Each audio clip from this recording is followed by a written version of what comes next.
Hola muchachos, de nuevo. Solamente dos personas me compartieron sus respuestas. Hay una a la que ya le respondí y por si hay alguno que le da pena preguntarme y también hizo el ejercicio de buscar en la tabla, les voy a compartir este, la solución al final de la clase porque necesito que avancemos en relación con el material que teníamos que ver hoy. O sea, hay una cosa que tenemos que entender. Con la virtualización, todos requerimos hacer un mayor esfuerzo. Yo tengo que hacer un mayor esfuerzo adaptándome a la nueva tecnología, preparando más material para apoyar más su aprendizaje, pero usted tiene que hacer un mayor esfuerzo haciendo las prácticas y como no estamos usando los mecanismos a los que estábamos acostumbrados, va a tener que, si tiene dudas, estar consultando. Llegará el momento en que se habituarán a esta nueva forma de aprendizaje, pero tenemos todos que poner de nuestra parte. Entonces, yo tengo aquí ya abierta, voy a compartir la pantalla para mostrarles esto que tengo acá, que es lo que nos correspondería ver el día de hoy, que tiene que ver con los tipos de muestreo. En grandes términos, tenemos los que existe muestreo aleatorio y no aleatorio. Ahí donde está el no aleatorio falta, digamos, el de conveniencia, ¿verdad? Que es también uno de los que se usa, pero que desde el punto de vista de las ventajas que ofrece el aleatorio, ninguno de los aleatorios permite hacer generalizaciones de los resultados de esas muestras a la población. Entonces uno no puede construir intervalos de confianza, no puede calcular el tamaño del error de muestreo. Todas las fórmulas que existen están hechas para, suponiendo que el muestreo que se usó fue aleatorio. Entonces, nosotros vamos a hablar de esta parte de acá, que es el aleatorio, y vamos a hablar un poquito de este otro. Adicionalmente, en las carpetas, en mi carpeta, hay unos PDF para que ustedes los puedan leer con calma de forma complementaria. Ahí hay ventajas y desventajas que yo traté de resumir en esta presentación, pero usted debería de leer también el otro material, sobre todo para hacer la tarea del tema y para el quiz. Bueno, entonces, vamos a ver ¿hay alguien más que está queriendo entrar? A ver. No, ok. Entonces, voy a bajar por acá, a ver si lo logro. Ok, aquí tengo. Entonces, lo que dice acá es que por qué interesa que se seleccione una muestra representativa de la población. Porque existen fuentes de error, o sea, esto es de general 1, existe error de muestreo, que es que se usa cuando el muestreo es aleatorio, y porque existen sesgos de selección cuando el muestreo no es aleatorio. Entonces, cuando uno usa muestras no aleatorias, tiene sesgos de selección, los cuales la teoría dicen que no se puede ni medir ni conocer su dirección. Entonces, el método de recolección de los datos de la muestra debe de ser capaz de minimizar dichos errores. Por eso es que nosotros preferimos las muestras al azar, porque se sabe que aumentando el tamaño de la muestra se reduce el tamaño del error de muestreo. Ahora vamos a hablar de los métodos de tipo probabilístico, o sea, los métodos que nosotros denominamos al azar. Aquí yo estoy metiendo que este no es exactamente 100% probabilístico. Pide hacer un esfuerzo adicional para poder hacer supuestos y que la muestra se parezca a una de muestreo simple. Pero en general, estos son los métodos que se consideran que son muestreos probabilísticos. Entonces, el primero que vamos a analizar es el muestreo simple, que lo que hace es que garantiza que cada muestra tenga un tamaño, de un tamaño dado, tenga la misma probabilidad de ser seleccionada. ¿Cómo se hace? Usted debe enumerar todos y cada uno de los elementos de la población y posteriormente seleccionar un tamaño de muestra n pequeña del tamaño de la población n grande para poder tener la posibilidad de inclusión. Cuando, si usted quiere que tengan igual inclusión, se llama simple al azar, que sería la fracción de muestreo n chiquitica, o sea, n tamaño de la muestra, entre n grande. Esa n que aparece en las fórmulas, esta n que aparece aquí mencionada, se refiere a la n que determinábamos con las fórmulas de tamaño de muestra, ¿ok? Entonces, ¿cómo se selecciona esta muestra? Usted tiene que determinar cuánto es n y tiene que hacerlo con alguna de las fórmulas aprendidas. Después, debe de seleccionar N elementos de la población, N elementos para la muestra a partir de los N elementos de la población. Esto lo puede hacer de varias maneras. Uno de ellos es usando la tabla de números aleatorios, usando su calculadora. Hay calculadoras que generan números aleatorios, usando la opción aleatorio de Excel o utilizando algún otro software. Nosotros indicamos que ni la calculadora ni otro software lo mostramos aquí. Ahora, ¿cómo hacemos usando la tabla de números al azar? Usted lo que hace es que cuenta el número de dígitos que tiene n y a eso le llama d, que sería el número de dígitos, y busca d dígitos en la tabla. Entonces, esto es de leer y de practicar. Eventualmente se puede preguntar en el quiz, pero no tiene mayor dificultad. Adicionalmente, hay alguien que parece, creo que es que alguien quiere entrar, es eso. Porque me está diciendo que me aleje. Vamos a ver, voy a dejar de compartir un momento. Ok.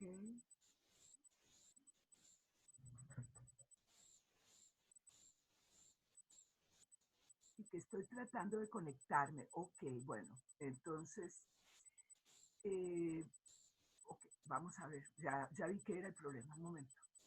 Entonces, lo que les mencionaba es que aquí viene hecho a pie todo lo que hay que hacer, ¿verdad? Usted lo hace despacio, si tiene dudas me pregunta, viene cómo está en la tabla de números al azar y resulta que viene un ejercicio, ¿verdad? ¿Cómo es que se hace? Eso está en el Excel y aquí vienen las ventajas y desventajas, ¿ok? Usted, eso es de leer, yo no me voy a leer toda la presentación porque eso usted lo puede hacer perfectamente. Si usted al momento de que la lee no entiende, me avisa y revisamos qué es lo que no entiende, ¿ok? En el demuestreo sistemático, más bien en lugar de calcular la fracción de muestreo, se calcula algo que es el inverso, que se llama el intervalo de selección, que dice, usted también enumera toda la población, pero debe estar seguro que la población está enumerada, ordenada de forma aleatoria. Calcula esa fracción de muestreo y después determina lo que es el arranque. ¿Qué es el arranque? El arranque es un número que está dentro de su intervalo de selección. Entonces, uno va seleccionando. El primer elemento es el arranque. El segundo elemento es el arranque más el intervalo de selección. Y entonces funciona como de esta manera, como brinquitos. ¿Lo ven? O sea, es como el concepto que se utiliza. Ok, vamos a ver acá. Y aquí ya viene la explicación detallada de lo que les estoy mencionando y cómo quedaría seleccionado usando el Excel. Aquí vienen las ventajas y las desventajas y llegamos al muestreo estratificado, que es el que me interesa ver, porque todas las fórmulas que se usan para los dos anteriores ya las vimos, porque todas están hechas para muestreo simple al azar. Y el sistemático, aunque no es muestreo simple al azar, si usted logró que la población quede ordenada en forma aleatoria, usted puede usar la muestra resultante suponiendo que fue la que usted hubiera tomado si hubiera hecho una selección aleatoria. Entonces, la única que tiene fórmulas nuevas es el estratificado. Y entonces, además de que se menciona todas las ventajas que tiene y demás, vienen las fórmulas que hay que usar, que son fórmulas nuevas, ¿verdad? Y esas son las que se evalúan. Entonces, esto que tiene que ver de por qué estratificar y demás, usted lo puede leer y se lo aprende, porque se pregunta muchas veces en los quizzes o en los exámenes. Ahora, esto también se pregunta. Alguien me preguntó que qué quería decir esta WH. Vea que aquí se explica. Que es NH de la población que es el tamaño del estrato en la población, entre n. Resulta que este n que está aquí abajo es la suma de todos estos NH. Entonces, alguien por ahí dijo que era una proporción. Sí, es una proporción, pero parte del concepto que es lo que pesa cada estrato dentro de la población. ¿Ok?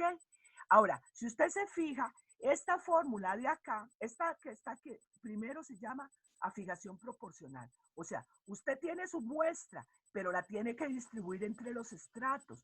¿Cuánto toma de cada estrato? Lo que le diga esta fórmula. Si usa la fórmula de fijación proporcional.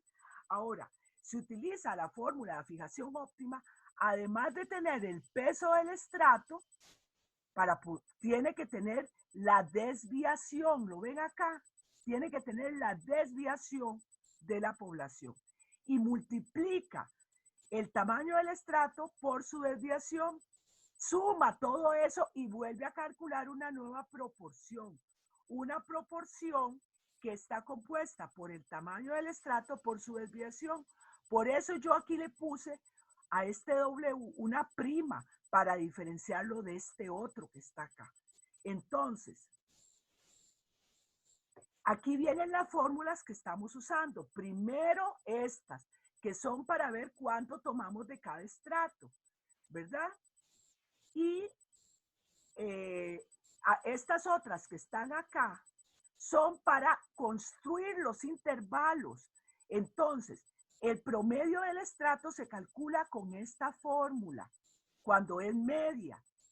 Y en la página que sigue de las tablas está la fórmula que se usa para calcular la proporción estratificada cuando son estratos. Entonces tiene que verla usted con calma. Aquí está, ¿ve? Esta es una parte porque en la segunda parte está lo de conglomerados. Y entonces viene un ejercicio aquí que trata de explicar eso, ¿ok? Entonces voy a dejar de compartir la pantalla para que me digan si en ese ejercicio fue lo suficientemente claro. Allá voy a meter agua. Ok. Ok. Si ese ejercicio fue lo suficientemente claro de qué es lo que se hace para distribuir la muestra y para calcular lo de los intervalos. Entonces, yo no sé si Andrés Alan me ayuda.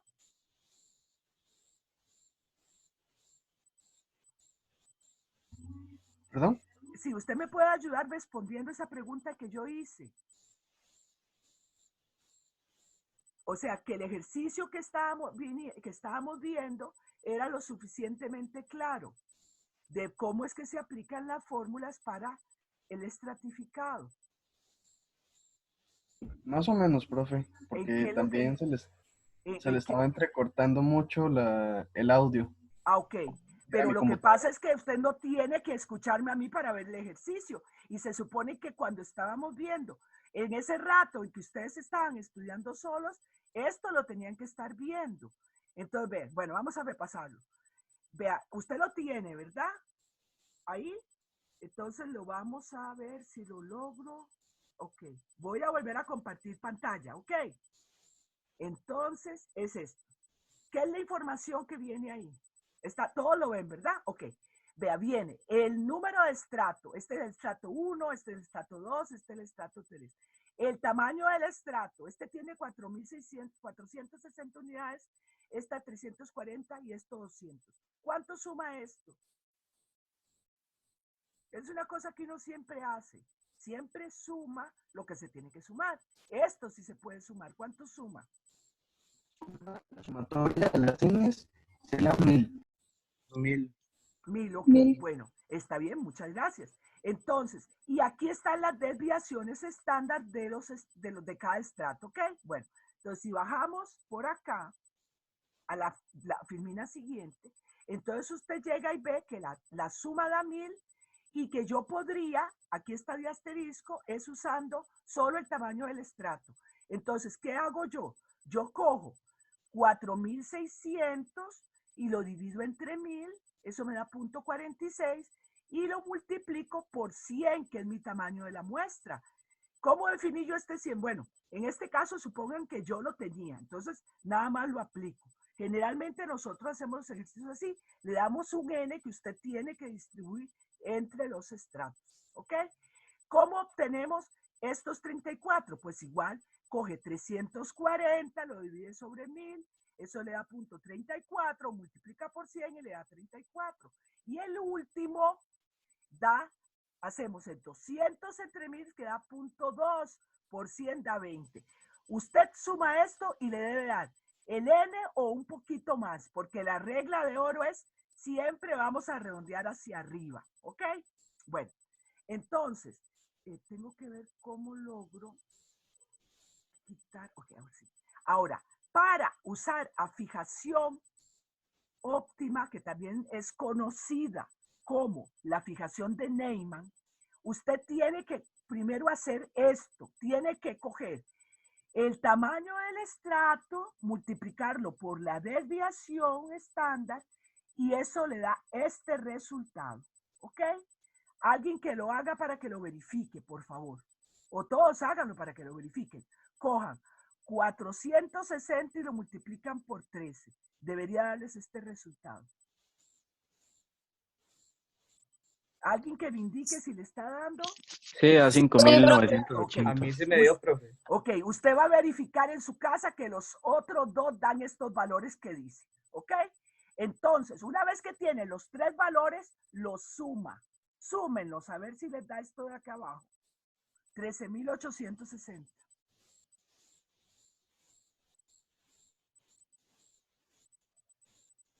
Sí, profe. Ok, Sí, bueno. 13.860. Ok, ahora lo que vamos a hacer es que vamos a coger este valor y lo vamos a dividir entre este 13.860. Resulta que el valor que me da es 0.431, que cuando yo lo multiplico por 100 me da 43.1. Cuando cojo 4.080 y lo divido entre 13.860 me da 29.4. Y por último, cuando divido 3.800 entre 13.860 me da 27.4. Ahora, resulta que por una cuestión de regla, es mejor siempre redondear estos números hacia arriba, porque si usted redondea hacia abajo, resulta que de acuerdo con el cálculo, usted está obteniendo este valor en función del nivel de confianza que quiere y de la variabilidad asociada al estrato. Entonces, si usted redondea hacia abajo, pierde precisión. Entonces, la regla de oro es mejor siempre redondear hacia arriba. Entonces, este pasaría a ser 44, este pasaría a ser 30 y este pasaría a ser 28. Cuando uno suma 44, 30 y 28, ya no le da 100, le da un poquito más que 100. Pero eso no es problema. Aquí abajo dice, recuerde que las respuestas deben de darse redondeadas a un número entero y vamos a usar el concepto de al entero superior. ¿Ok? Entonces, eso sería lo que tiene que ver con la fijación. Ahora, ¿cómo se construye el intervalo? Bueno, aquí viene cómo se construye, que son usando las fórmulas que ya les mencioné. Usted tiene que coger el peso, que es el WH que calculamos, y multiplicarlos por el promedio que le haya dado. Y resulta que al final usted sencillamente después suma esas multiplicaciones y este sería el promedio estratificado. Mientras que la muestra, el estrato, este tenía 20 y este tenía 15 y este tenía 30, la combinación de ellos al final hace que el promedio de la población sea 20,3. Y ahora, estas son las fórmulas que habría que usar para poder tener la variancia. Esto es una cosa de mucho detalle. Usted tiene que hacerlo. Yo pensaba hacer, digamos, un ejercicio, si les parece, en hoja, paso por paso, para que vean cómo se hace y se los compartiría hoy al final de la clase, o sea, hoy después de la clase, para que lo entiendan, porque hay algunos que se pueden perder. Esto está en el Excel, usted lo puede verificar y lo puede entender. Yo estoy segura que lo puede entender. Pero si hay alguno que requiere el reforzamiento, lo hacemos de esa manera. Al final nos quedaría que haciendo las sustituciones respectivas, lo que nos daría es que el intervalo estaría entre 17,99 y 22,60, usando un nivel de confianza del 95%. Ahora viene lo que corresponde a las ventajas y desventajas del estratificado y la explicación de los conglomerados. En conglomerados, nosotros lo único que les presentamos en las tablas es la fórmula para el promedio. No le presentamos la fórmula de la variancia porque es muy complicada. Hasta para los estadísticos es complicada. Entonces se podrán imaginar lo complicada que es. Si queremos hacer la diferencia entre lo que llamamos muestreo de conglomerados y muestreo por etapas, que es un caso particular de muestreo por conglomerados. Porque, ¿en qué se diferencia? En que en cada etapa se selecciona una unidad de muestreo diferente. Entonces, si yo llego y decido seleccionar distritos en el país, digamos que son 480, entonces, solo de los distritos que selecciono, completo la información sobre, digamos, unidades geoestadísticas mínimas. Y si de esas unidades geoestadísticas mínimas selecciono viviendas, solo para las que selecciono, busco la información de las personas que viven en las viviendas. Entonces, por eso se llama muestreo por etapas. Y posteriormente se hace una explicación, ¿verdad?, del concepto de los dos y cómo es que afecta, cuántas unidades se seleccionan en los conglomerados. ¿Cuándo es que se usa el muestreo por etapas? Cuando usted usa el concepto de que va a seleccionar dentro de los conglomerados y no todas las unidades del conglomerado, sino solo unas cuantas. Entonces, aquí hacemos la diferencia en notación entre si estudiamos conglomerados completos o estudiamos o submuestreamos dentro de los conglomerados. Y las ventajas de los dos tipos de conglomerados, primero vemos las ventajas, después vemos las desventajas. Y por último, hablamos de lo no aleatorio, ¿verdad? Que es el de conveniencia y el intencional, que es el que la mayoría de gente conoce como juicio. Y también hablo del muestreo de cuota, que muchas empresas lo usan porque se parece mucho al estratificado. Sin embargo, no es estratificado. ¿Por qué? Porque el que selecciona es el entrevistador, no la persona encargada de la investigación. Entonces, uno puede incluir sesgos, o el entrevistador puede incluir sesgos en esa selección. Y por último, se hace una reflexión de cómo afectan las fórmulas que vimos el tamaño de las muestras, ¿verdad? Y entonces se habla de cómo lo afecta en sistemático, cómo lo afectan en estratificado y en conglomerado. Vean, como les repito, esto requiere más trabajo de ustedes porque los obliga a leer más. Y los obliga a leer más tratando de entenderse. Entonces, dependen de mí cuando tienen dudas, pero yo estoy a disposición de atenderlas. Acuérdense, ahora que estoy largo, sencillamente usted no ve el video y no ve las caras que yo hago cuando me enojo, ¿ok? Entonces, así no va a tener preocupación, ¿verdad? Digo yo, de que yo ya dejé de compartir la pantalla, de que yo me enoje, porque aunque siempre subo el tono de la voz, porque este aparato que tengo no sirve. Y entonces, el micrófono no sirve, entonces me obliga a hablar duro. Entonces usted no se va a dar cuenta que estoy brava. Entonces, de esa manera, usted tal vez no se va a asustar tanto. Yo lo que esperaría es que, por favor, me pregunte. No se dejen las dudas, porque resulta que entonces ahí vamos a tener los problemas, ¿verdad?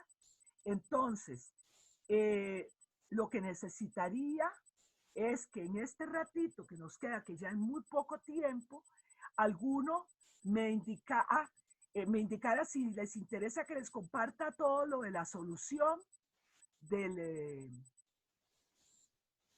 ejercicio. Sí, profe, porfa. Ok, bueno, está bien.